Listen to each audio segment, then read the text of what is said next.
Puji Tuhan, selamat berjumpa lagi di dalam perenungan firman Tuhan untuk kesempatan ini.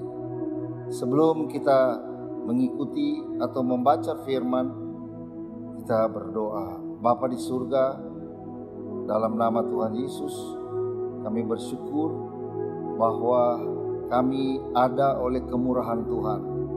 Kami siapkan hati kami untuk menerima firman-Mu. Tuhan, tolong kami supaya firman-Mu dapat memberikan pengarahan kepada kami di masa-masa ini ya Tuhan. Urapi kami semua, ampunilah segala salah dan dosa kami. Dalam nama Tuhan Yesus kami berdoa, amin. Pembacaan firman Tuhan terambil dalam kitab Matius pasal 26 ayat 36 sampai ayat 46 dengan perikop di Taman Getsemani. Maka sampailah Yesus bersama-sama murid-muridnya ke suatu tempat yang bernama Getsemani. Lalu ia berkata kepada murid-muridnya, "Duduklah di sini, sementara aku pergi ke sana untuk berdoa." Dan ia membawa Petrus dan kedua anak Zebedeus sertanya. Maka mulailah ia merasa sedih dan gentar. Lalu katanya kepada mereka, "Hatiku sangat sedih, seperti mau mati rasanya. Tinggallah di sini dan berjaga-jagalah dengan aku." Maka ia maju sedikit, lalu sujud dan berdoa, katanya, "Ya Bapakku, jikalau sekiranya mungkin, biarlah cawan ini lalu daripadaku, tapi janganlah seperti yang ku kehendaki, melainkan seperti yang Engkau kehendaki." Setelah itu ia kembali kepada murid-muridnya itu dan mendapati mereka sedang tidur. Dan ia berkata kepada Petrus, "Tidakkah kamu sanggup berjaga-jaga 1 jam dengan aku? Berjaga-jagalah dan berdoalah, supaya kamu jangan jatuh ke dalam pencobaan. Roh memang penurut, tetapi daging lemah." Lalu ia pergi untuk kedua kalinya dan berdoa, katanya, "Ya Bapakku, jikalau cawan ini tidak mungkin lalu, kecuali apabila aku meminumnya, jadilah kehendak-Mu." Dan ketika ia kembali pula, ia mendapati mereka sedang tidur, sebab mata mereka sudah berat. Ia membiarkan mereka di situ lalu pergi dan berdoa untuk ketiga kalinya, dan mengucapkan doa yang itu juga. Sudah itu ia datang kepada murid-muridnya dan berkata kepada mereka, "Tidurlah sekarang dan istirahatlah. Lihat, saatnya sudah tiba bahwa Anak Manusia diserahkan ke tangan orang-orang berdosa. Bangunlah, marilah kita pergi. Dia yang menyerahkan aku sudah dekat." Pembacaan ini di Taman Getsemani, peristiwa ini terjadi. Maka disinilah kita lihat persiapan Yesus menghadapi penderitaan. Kesengsaraan di taman itu adalah awal dari duka cita. Saudara-saudara sekalian, seperti yang kita baca 4 kali, Yesus telah katakan bahwa dia akan mengalami sengsara. Apa yang dia katakan kini itu mulai terbukti seperti satu nubuatan, dan memang itu digenapi. Di Taman Getsemani mulailah Yesus mempersembahkan tubuhnya sendiri sebagai korban, sebagai penggenapan dari apa yang dituliskan di dalam Perjanjian Lama. Korban binatang dan darah menjadi tanda, tetapi kini hal itu diambil alih oleh Yesus semua sebagai satu persembahan yang kudus, satu persembahan yang berkenan di hadapan Tuhan. Yesus mulai mempersembahkan tubuhnya sendiri sebagai korban.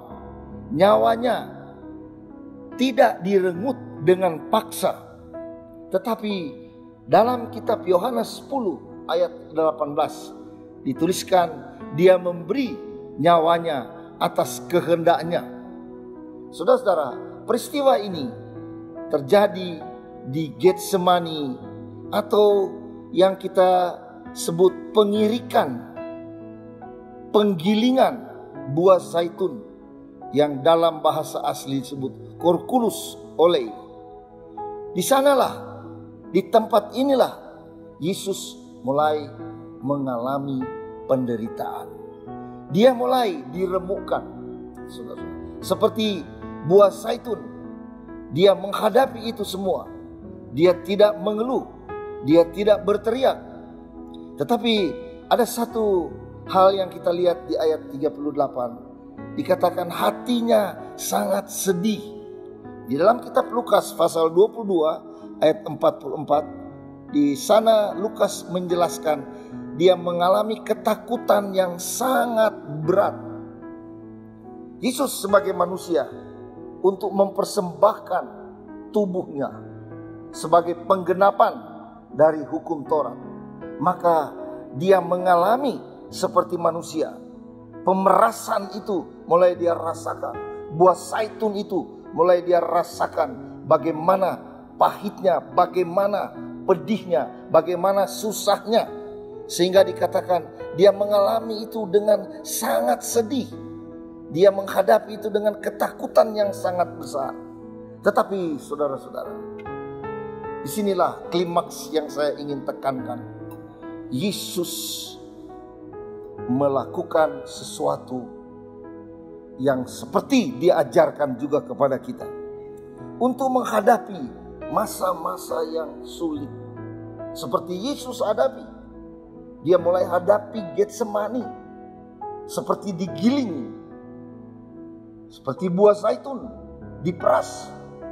Tetapi puji Tuhan, Yesus mengajarkan kepada murid-muridnya, ketiga orang yang bersama dengan dia, hendaklah kamu berjaga dan berdoa untuk menghadapi masa-masa yang gawat, untuk menghadapi masa-masa yang sulit. Salah satu cara, saudara-saudara, Yesus berkata berjaga dan berdoa. Dia pun sebagai Tuhan, tetapi juga dia mengajarkan, dan itu dia sering lakukan, yaitu berdoa. Ini adalah seruan kepada murid-murid, ini adalah seruan kepada kita. Karena di dalam kitab Lukas 22 ayat 53, dia mengalami itu, ketakutan itu. Dalam bahasa lain atau kalimat lain juga disebut, inilah kuasa kegelapan. Kuasa kegelapan ada di dunia ini.